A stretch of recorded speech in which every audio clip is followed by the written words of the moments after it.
Hello and a very warm welcome to all of you. आज हम बात करेंगे कि प्रेगनेंसी के टाइम जो फीटल मूवमेंट्स हमें फील होते हैं वो कई बार कम फील होते हैं और उसका क्या सिग्निफिकेंस है, ऐसा क्यों होता है, हमें उस वक्त क्या करना चाहिए और कब डॉक्टर से मिलना चाहिए। Very warm welcome to all of you. I am doctor Priya Tiwari, consultant obstetrician and gynaecologist. So baby का जो मूवमेंट होता है, बेसिकली फर्स्ट प्रेगनेंसी में बेबी का मूवमेंट हम फील कर पाते हैं अराउंड 20 to 24 वीक्स के आसपास। यही अगर जब सेकेंड प्रेगनेंसी हो या कॉन्सिक्यूटिव फर्दर प्रेगनेंसीज हो, सेकेंड, थर्ड या फोर्थ प्रेगनेंसी, तब हम और अर्ली अराउंड 4.5 to 5 मंथ से हम बेबी मूवमेंट फील कर पाते हैं। जबकि जब एनटी या एनबी स्कैन हम 11th to 13 वीक्स में करते हैं, उस वक्त बेसिकली बेबी मूवमेंट करना शुरू कर चुका रहता है, लेकिन हम परसीव बाद में करते हैं। एज मैंने कहा कि 6 मंथ्स ऑलमोस्ट में फर्स्ट प्रेगनेंसी में और 5th मंथ में ऑलमोस्ट इन सेकेंड या कॉन्सिक्यूटिव प्रेगनेंसीज में।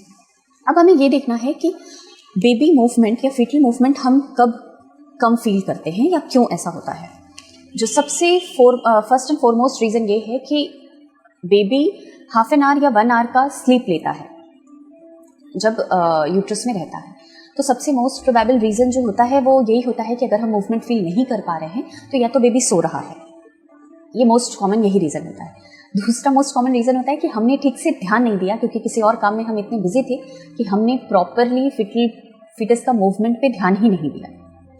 नेक्स्ट जो पैथोलॉजिकल कॉजेज़ हैं वो ये हैं कि ऐसा भी हो सकता है कि पानी, जो बेबी के चारों तरफ जो पानी है वो कम है, इसलिए बेबी मूवमेंट ठीक से नहीं कर पा रहा है।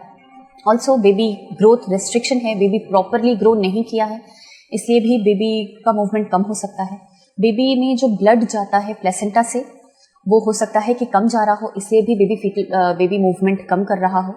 और ऐसा जो ब्लड कम जाना, ये कुछ कंडीशंस ऐसे होते हैं, जो कुछ मेडिकल कंडीशंस, जैसे इफ़ मदर सफ़र कर रही हैं डायबिटीज़ से या हाई ब्लड प्रेशर से, तो ऐसे मोस्टली ये सारी कंडीशंस ऐसे होते हैं जिनमें फीटल मूवमेंट्स का आपको अच्छा खासा ध्यान रखना होता है।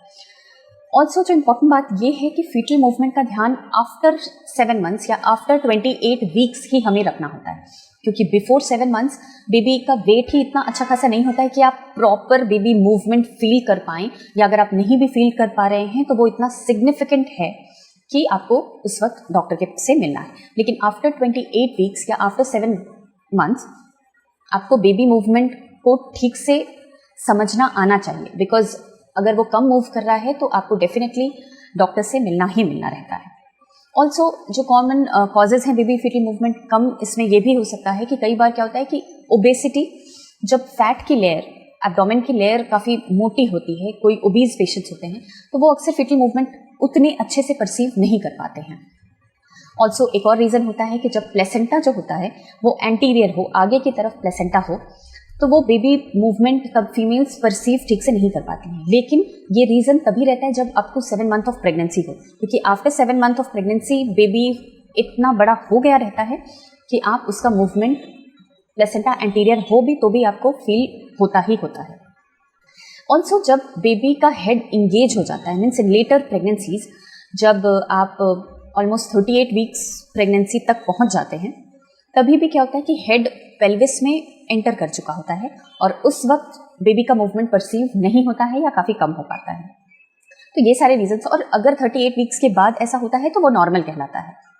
ठीक है, अब करना क्या है जब आपको फीटल मूवमेंट कम परसीव हो, समझ नहीं आता कि बेबी सच में मूव किया है या नहीं किया है, तो हमको सबसे पहले बेबी के मूवमेंट पे ध्यान रखना है।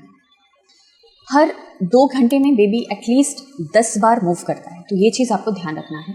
इसमें बेसिकली आपको करना क्या है कि प्रॉपर मील लेना है और उसके बाद लेफ्ट लैटरल होकर के बाईं तरफ करवट लेकर के आपको लेटना है और उसके बाद बेबी मूवमेंट्स को परसीव करना है।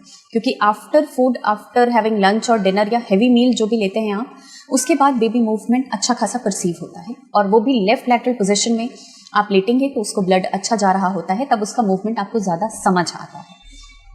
अगर इसके बाद भी अगर बेबी का मूवमेंट आपको नहीं समझ आता है तो definitely you have to consult a गायनेक। देन आपको तुरंत से गायनेक के पास जाना है, उनसे ओवर फोन या उनके पास जाकर के फिजिकली उनसे कांटेक्ट करना है कि ऐसा क्यों हो रहा है। अब अगर ऐसा डॉक्टर्स देखते हैं तो वो उस वक्त क्या करेंगे?